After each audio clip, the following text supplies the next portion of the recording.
Bem-vindas e bem-vindos a esse vídeo complementar da live do dia 9 de fevereiro, né? Então, o tema da live ali que a gente tinha era fechando o gap da faculdade para a observabilidade.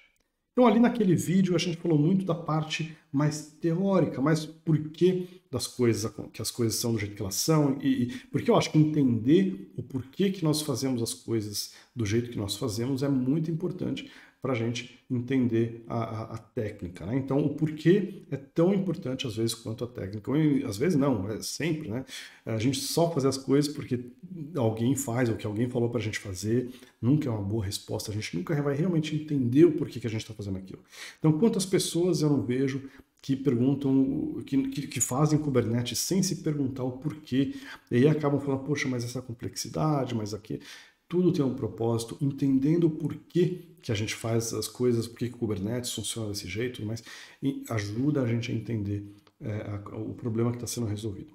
Então, nessa live, eu falei lá para vocês, então, de onde que a gente sai, então, o que eu imagino que onde que eu imagino que vocês param, né? Vocês aqui, pessoas que estão saindo agora da faculdade. Então eu falei ali que eu espero, imagino que vocês tenham a base de sistemas distribuídos, algoritmos, linguagens de programação e tudo mais. E especialmente na parte de sistemas distribuídos, é uma parte em que deixa um pouco a desejar, talvez. Claro, existem estudos sobre os algoritmos de consenso, imagino, eu espero eu e tudo mais, mas ele para antes de chegar em microserviços, que seria o próximo passo lógico, né? Só que para a gente entender microserviços, a gente precisa entender uma metodologia de desenvolvimento de software, que é, então, o método ágil. E aí isso entra tudo por trás desse movimento DevOps. Tá? Então, o ágil, o Agile, né, em inglês, ele entra ali como uma das disciplinas ali dentro do DevOps e tudo mais. E aí, uma vez que nós tenhamos a necessidade de fazer as coisas seguindo o modelo DevOps, então nós temos que estudar engenharia de confiabilidade, SRE, né, para saber o porquê, como que a gente implementa essas alterações, como é que a gente faz isso de uma forma mais confiável. Acabei não comentando qual seria o livro ali, mas acho que já comentei em outras oportunidades, então talvez não tenha sido uma grande lacuna deixada ali na live, mas para quem não sabe, ainda vocês que estão começando agora, ainda estão na faculdade, eu recomendo ler o livro, o The SRE Book, do Google, né? Então é The Site Reliability Engineering. Se eu não me engano, dá para ler ele de graça, online. Eu recomendo comprar ou um Kindle, ou então a versão em papel mesmo. Em papel ele é bem pesado, então talvez a versão em Kindle seja mais interessante. Mas não leve esse livro muito a sério. Então pegue os conceitos, aprenda, veja, mas não leve ele muito a sério assim. Tá? Então tem muita coisa ali que nem tudo que está ali está sendo implementado por todas as empresas que estão no mercado, nem mesmo pela empresa que patrocinou, que enfim, que empregava as pessoas que escreveram o livro.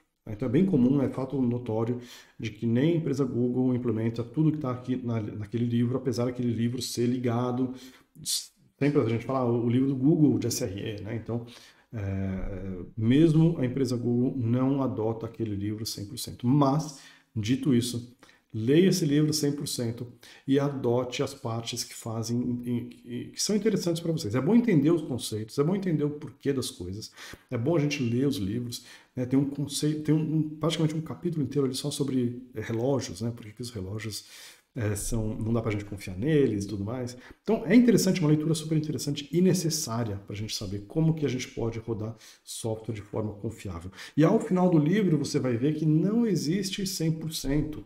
Tá? Não existe você falar para o seu usuário que não, você vai ter 100% de confiabilidade, você vai ter um site no ar ali por 100% do tempo. Não existe isso. Isso é uma coisa que vai ficar claro para você no livro. Você vai ter que fazer escolhas. E essas escolhas vão ser em custo de tempo e dinheiro ou de confiabilidade, só que você é uma curva exponencial. Então você nunca vai chegar num ponto em que você tem 100%, mesmo tendo praticamente infinito dinheiro no mundo. Né? Então, leia o livro, é bem interessante. E aí eu falei também com vocês de uma terceira parte, então a gente falou ali da parte de DevOps, que é a parte que faz a ponte ali na parte da metodologia de software. Eu falei ali na parte que faz a ponte na parte de técnica, então SRE, que se conecta ali com sistemas distribuídos de uma forma mais técnica. E aí eu falei também de rodar um software por você mesmo para você entender a necessidade de observabilidade. O que eu não falei ali durante a live, e é uma coisa que eu já pensei aqui em fazer um vídeo extra, porque talvez não seja algo que você precise agora, mas é uma coisa que, ao olhar a observabilidade com mais detalhes, você talvez sinta falta. E aqui então está esse material complementar para você usar de referência lá para frente, quando você precisar. Então, uma vez que você começa a ver ali observabilidade, sentir a necessidade de observabilidade, quais são as minhas opções? As suas opções então são essas hoje em dia. As suas opções são os seguintes dados de telemetria, os seguintes tipos de sinais de telemetria. O primeiro deles são os logs. Os logs você muito provavelmente aprendeu na faculdade, né? Então você utilizou ali no seu código e tudo mais. Então, mas estude um pouco mais ali sobre logs estruturados. Entenda o que são e por que eles servem. Então, logs estruturados, coloque na sua lista aí. Segunda coisa, métricas. Então, para que servem as métricas? Você vai encontrar muito material sobre métricas. Então, começa estudando Prometheus, ou Prometheus, como a gente fala em português.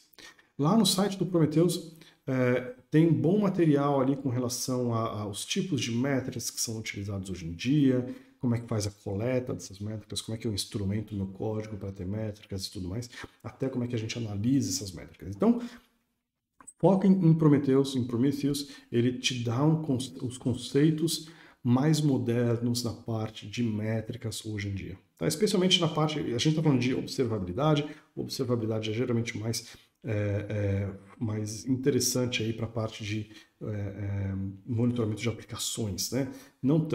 Enfim, compreensão de aplicações, não tanto de infra. Né? Então, observabilidade era mais nessa parte de sistemas distribuídos, realmente, e tudo mais. Então, olha ali o Prometheus, dê uma estudada no Prometheus para você entender a parte de métricas. O conceito de métricas, essa parte toda de... eu sei que é complicado a gente falar, não, eu vou aprender uma ferramenta, eu quero aprender o conceito. Mas aprenda Prometheus, tem toda a parte de conceitos lá no site e tudo mais, e aprenda tentando abstrair o seu conhecimento. Se você precisar abstrair, precisa de uma ajuda para abstrair, para pensar, então, poxa, mas o que é Prometheus e o que é um sistema de métricas? Então, aí você dá uma olhada em outros sistemas de métricas. Por exemplo, um InfluxDB da vida. Eu até comentei sobre o InfluxDB, o InfluxDB, né, na live ali, no contexto do IOX, de bancos de dados orientados a colunas, bancos de dados orientados a colunas. Eu falei, então, lá sobre isso com vocês. Então, logs estruturados e métricas, muito provavelmente começando com Prometheus, e depois talvez aprenda um segundo para você conseguir fazer um paralelo ali, para você falar, isso aqui então aqui é inerente a métricas e isso aqui que é a especialidade do Prometheus. Então estuda Prometheus e InfluxDB, possivelmente o IOX. Então aí você já tem 2 sinais. O terceiro sinal que eu te recomendo estudar é rastreamento distribuído. Então existe uma pesquisa, né, um paper, publicado lá em 2008, chamado DAPPER, D-A-P-P-E-R. E um dos líderes aí desse paper, dessa pesquisa, é o cara que hoje é o dono, CEO, dono talvez não mais, porque a empresa dele foi comprada há pouco tempo, do Ben Siegelman, né, da Lightstep. Então dê uma olhada nesse papel, ali, nesse paper, né, nessa pesquisa, e ali ele vai te explicar rastreamento distribuído, como era a necessidade em 2008. Vai te ensinar bastante coisa.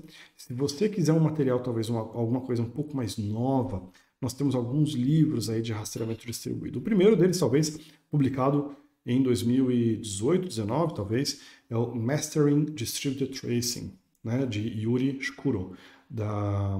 Ele trabalhava na Uber na época, hoje em dia está na Meta, e ele é um dos fundadores do projeto Jaeger, né, de rastreamento distribuído. É um super livro, um livro bem bacana para você entender rastreamento distribuído do zero. Esse livro ele usa Open Tracing, então um pouquinho defasado na parte de ferramental, mas não se assuste, aprenda com esse livro que não tem erro, você vai aprender os conceitos necessários para entender rastreamento distribuído. Se você quiser um upgrade rapidinho ali desse livro, do Mastering Distributed Tracing, para uma coisa mais nova, você pode pegar depois o Distributed Tracing in Practice, de Austin Parker. Ele é também da Lightstep, da empresa Lightstep hoje, mas ele é DevRel, se não me engano, ou seja, relacionamento com desenvolvedores. inclusive o livro está até ali em cima, Distributed Tracing Practice. Dê uma olhadinha nesse livro. Eu, apesar do nome ser In Practice, eu acho que ele não é tão em prática assim. Mas, dito isso, eu acho que ele é um bom upgrade para o livro do Yuri. Então, leia o livro do Yuri, com certeza. Então, é o primeiro livro de rastreamento distribuído que você deve ler. E depois, em seguida, você leia o de esse Distributed Tracing in Practice, que vai te trazer para uma situação mais moderna. Tá? Então, esses são os conceitos, esses são os livros sobre as ferramentas aí relacionadas à observabilidade moderna. Existem materiais para serem estudados ali a respeito de eBPF, por exemplo, ou então de profiling em geral, né? Mas é uma coisa que é tão nova que se você realmente quiser aprender sobre Continuous Profiling, é bom que você saiba que existe, é bom que você brinque um pouco com isso, mas eu recomendo que você então comece a utilizar ferramentas para entender o porquê que você precisa delas. Então, duas ferramentas que eu recomendo para você, a primeira delas é, claro, o Grafana Flare, então Flare com PH, P de Profiling, perfilamento, P-H-L-A-R-E. A segunda ferramenta que eu te recomendo é o Parka, então da empresa Polar Signals. Então, Polar Signals, um dos fundadores da empresa, a maioria do pessoal que trabalha lá, enfim, do pessoal inicial lá do projeto da empresa Polar Signals, foram meus colegas lá na Red Hat, e eles começaram essa ideia de perfilamento contínuo lá em 2018 já, ou seja, está na cabeça desse pessoal já há um bom tempo, eles manjam muito disso. Brinque um pouco com o Parka, brinque um pouco com o que eles têm lá de open source, para você ter uma ideia. E lá no site deles também tem bastante conteúdo sobre o conceito por trás de perfilamento contínuo. Então, dê uma lida, dê uma estudada, é um bom material para se começar também com isso.